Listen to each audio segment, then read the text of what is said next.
Look at this human heart. With every single beat, it has to forcefully push blood upward, fighting against an invisible, constant downward pull.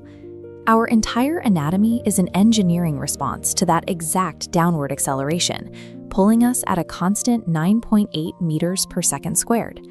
Our bones are dense, hard structures, built specifically to bear our own weight, and our cardiovascular system is essentially a high-pressure pump designed to overcome gravity. Gravity acts on you as if all your mass is concentrated into a single balance point, known as your center of mass. It acts like a handle, grounding your weight and dictating the physics of every movement you make. Because we live our entire lives under this localized pull, we tend to picture gravity as a simple string tying our feet to the floor. But to understand what is actually pulling us, we have to look past our own biology and scale up. In the 1600s, Isaac Newton realized that this downward pull is generated by mass itself. Every object with mass has a gravitational field, but it takes something the size of a planet to generate enough pull to notice. Take a look at Jupiter. When you accumulate this much mass, the resulting gravitational field is so intense that it crushes any mountains or rough edges inward, forcing the entire planet into a smooth, even sphere. Mass creates geometric peace.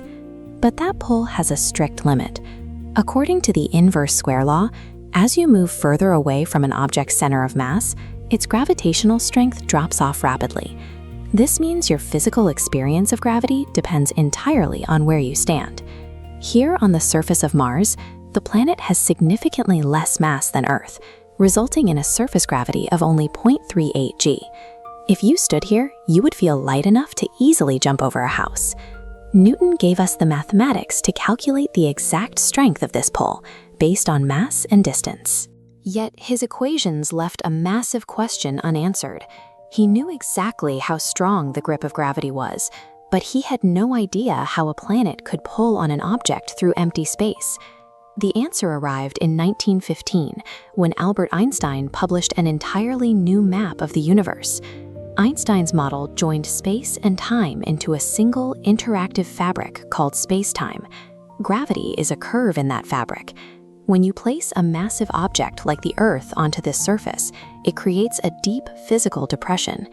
Any smaller object traveling nearby naturally follows that curve, rolling down the slope created by the Earth. That sensation of following the dip in space-time is what we feel as gravity. Einstein proved that planets aren't reaching out to grab things.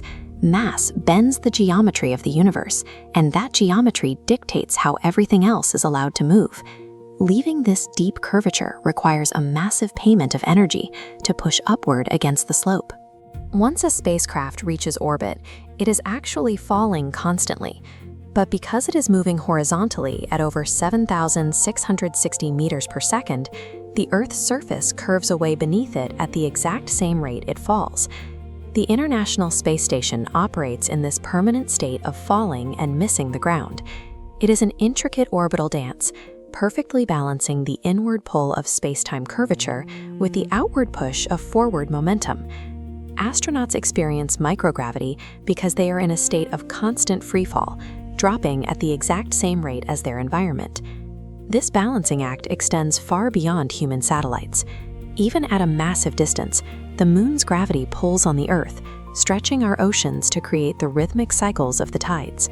From a 2-ton satellite staying aloft to trillions of tons of seawater moving across the globe, the mechanics of space are dictated by this continuous mathematical tug-of-war.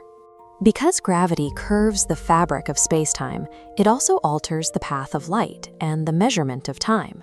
The deeper the gravitational well, the slower time passes relative to the space outside of it. We see this distortion in these warped arcs of starlight. Gravity acts as a literal lens of history. As light from distant galaxies travels through these curves, it bends around massive clusters, allowing us to see the state of the universe billions of years in the past. The extreme limit of this power is a black hole. When a massive star collapses, it creates a curvature so deep that time and light effectively stop at the event horizon. Beyond this point, the path forward always leads deeper into the hole. On this macro scale, gravity is the ultimate architect. By warping the geometry of the universe, it dictates the shape of galaxies, the flow of time, and our ability to witness cosmic history. Yet, as much as we map this architecture, glaring holes remain. When we observe spinning galaxies, there simply isn't enough visible matter to generate the gravity required to hold them together. Scientists calculate there must be a massive, invisible infrastructure, known as dark matter, supplying the missing pull. And at the very bottom of the scale, the map breaks entirely. Einstein's smooth, geometric model of gravity accurately describes massive celestial bodies, but it refuses to fit into quantum mechanics, the chaotic, buzzing rules that govern the microscopic world of atoms. Physicists are still actively searching for a theoretical particle called the graviton, hoping to finally sync these two conflicting models into a single, unified equation. Even with these mysteries unsolved, the physical laws we observe remain constant.